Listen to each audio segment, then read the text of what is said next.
Welcome to BDI Briefs.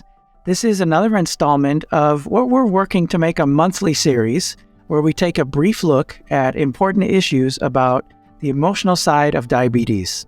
Thanks so much for joining us today. I'm here with Dr. Bill Polonsky, president of the Behavioral Diabetes Institute, and Dr. Susan Guzman, director of clinical education at the Behavioral Diabetes Institute.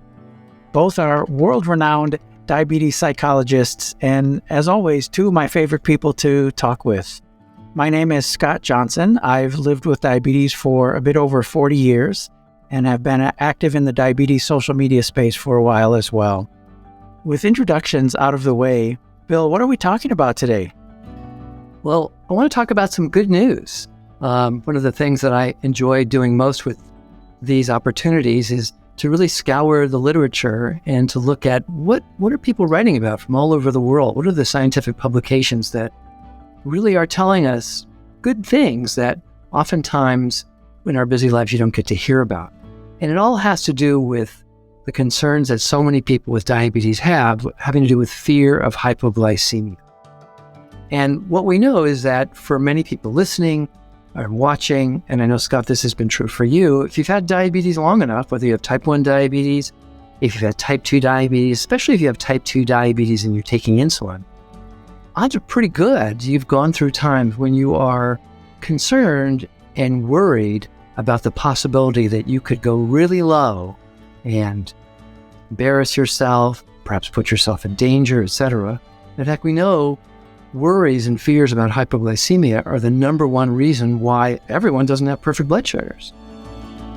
One of the things we know about fear of hypoglycemia, and this is really my first slide, it really has to do with having lost a sense of confidence in yourself and a sense of confidence in your tools and a confidence in your own body. And Scott, you can talk about this for yourself as well, and you can see some of the examples on the slides. Can I trust that my body won't betray me during this upcoming meeting? Can I be confident I'll be able to sleep safely through the night? Can I be confident that I won't go low while I'm out running? Or, Scott, for you, you're out playing basketball. And it's that loss of confidence that really ends up crippling people. So when we think about this, and well, let me just stop. Say, Scott, maybe you'd like to talk about your own personal experience. Does that make sense to you? Yeah, absolutely. Absolutely. And thankfully, I still feel my lows pretty well, even after so many years with diabetes. But regardless, there was a time about a decade ago that I passed out from a low blood sugar in public. And it was very scary for me and for my family. And it really rattled my confidence for a long time. And I know many, many people who have also shared stories of being afraid to be left alone watching their children, or they don't feel they can go run errands by themselves for fear of having a dangerous low blood sugar that they can't see coming. Susan and I have done a lot of work on this, and Susan, I want you to chime in on this about, hopefully we have an article coming out later this year where we talk at length about what do we understand about what's going on for people who really have profound fears of hypoglycemia, where it's really wrecking their lives, and how can we help them? And when we look at some of the things that contribute to fear of hypoglycemia, there's actually a long list, but really some of the biggest ones are the ones you see listed on this slide. We know that if you already have a history of anxiety, panic disorder about anything, it kind of puts you at extra risk of also having a lot of anxiety and fear about hypoglycemia.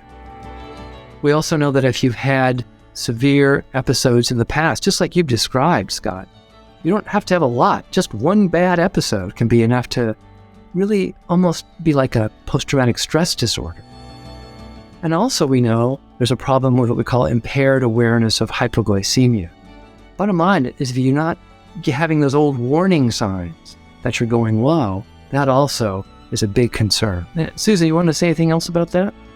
Well, one of the most exciting things I feel like that's coming from what you're going to share is just even the concept that having a decreased ability to feel your lows is reversible for a lot of people. And in fact, when I was first starting in diabetes, they called it hypoglycemia unawareness.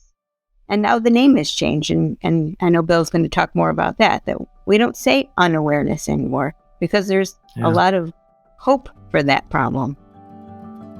Yeah, and that's true. And Scott, I don't know if this is true. When you were diagnosed, we know most people who've had type 1 in particular for a long time are often told, there's going to be a point where you might lose those early warning signs that you're going low. And often those early warning signs are things like I feel shaky, sweaty, heart palpitation, things like that. They're called, they have different names, adrenergic or neurogenic signs. And that oftentimes those can dissipate and seemingly go away for so many people. And you've been told that, that just happens, and had diabetes a long time, it's just not even reversible. Well, we know actually it is reversible now. And we also know something else that's really important. Here's the good news. I want to tell you about this study. It was actually just published a couple months ago, came from a university in the Netherlands. And in this study, what they did is they were able to look at people with type 1 in their clinic over the course of many years. And they looked at them back in 2006, they looked at them back in 2010, they looked at them back in 2016, and then in 2020. And what they did is they looked at each of those time points, what percentage of people with type 1 had impaired awareness of hypoglycemia. They used this very well-known questionnaire called the Clark questionnaire. And what they found, if you look at, as you can see from this slide, in the first 3 points, if you look at 2006 and 2010 and 2016, nothing really changed. They were showing what actually Susan and I have seen over the years, which is that a whole lot of people, usually about 30% of all the people with type 1 diabetes ever seen, have impaired awareness, which would put them, of course, at risk for lows. But here's what they found when they looked at their most recent sample, which is 2020. And you can see that bar is a lot lower. In fact, it's half the size of the other bars. And this is the good news that we're seeing from this clinic in the Netherlands, but has also now been reported in several other countries, all within the past year, which is that the percentage of people with type 1 who have impaired awareness of hypoglycemia seems to have been cut in half. Now, that's extraordinary. It hasn't gone to zero, but it's been cut in half. And when you look at why, it has to do with how we think we know it has to do with, that we know that impaired awareness can be reversed when people practice going through short periods of time of having few lows or no lows at all. And their symptoms, their awareness of their symptoms begins to come back. Those actual physical symptoms begin to come back. And so the idea is, actually, because of all our new technology, great CGMs, great pumps, now we have, hybrid closed loop pumps, people are actually having fewer lows. And because of that, they're beginning to regain their awareness. Or if we look at people who've had diagnosed in the past few years, they may never even have a problem with this. So again, it's not a perfect story. And I know Susan's going to be careful about letting us know we shouldn't be totally optimistic. But my hunch is, as we see continued improvements, as more and more people have access to CGM, more and more people have access to the newest technology, and as that technology is getting even better, that percentage of people with impaired awareness is going to drop and drop and drop and drop. And that gives us some really extraordinary hope how we can help people regain their lives, to not have to walk around and be so scared and nervous all the time. So I throw it back to you guys. What do you think of this?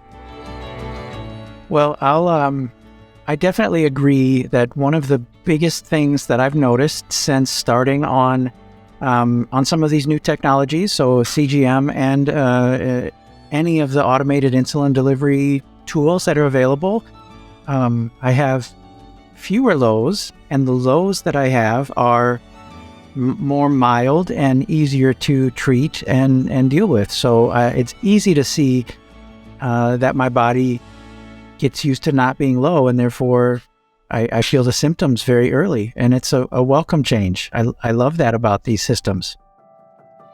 I was thinking, since this is such important good news, that really important to ask people, do you feel your lows?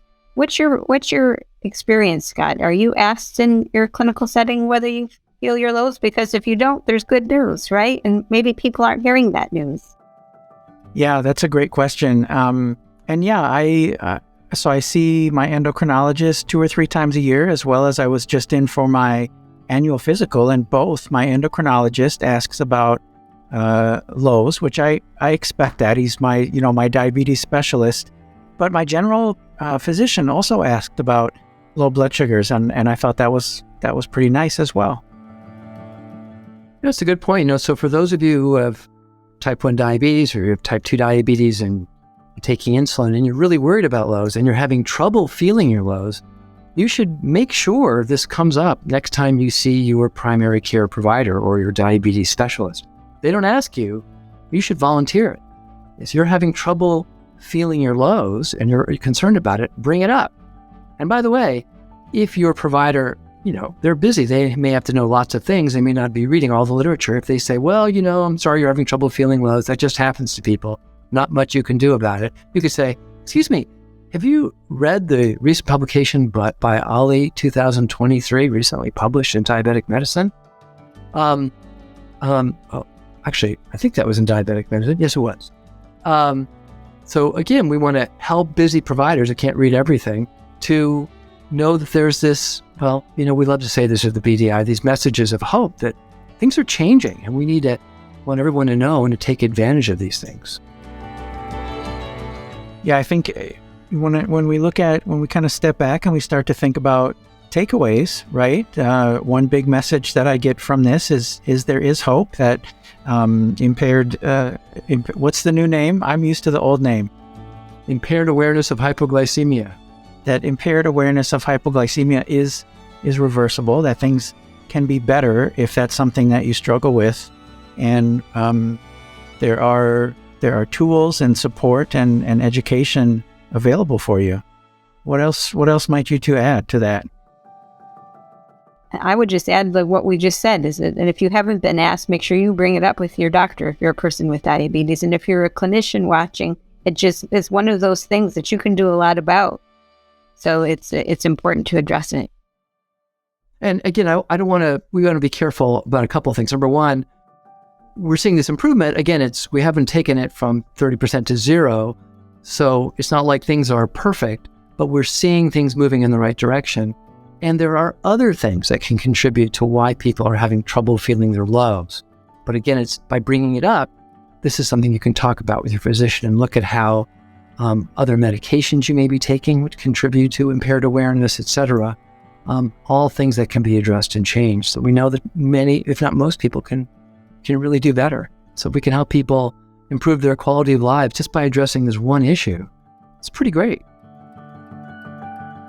Yeah, I definitely agree. It's pretty great, and especially for those people who are living in a lot of fear around this, that can be really debilitating. And so, knowing that there's hope and change is possible, I think that's a great positive message. So thank you for highlighting that. Sure. Anything else that we want to add before we wrap this episode up? I think that's good enough for now. We want to keep things brief and powerful. Sounds good. Well, thank you all for watching. Thanks so much for sharing some time with us today.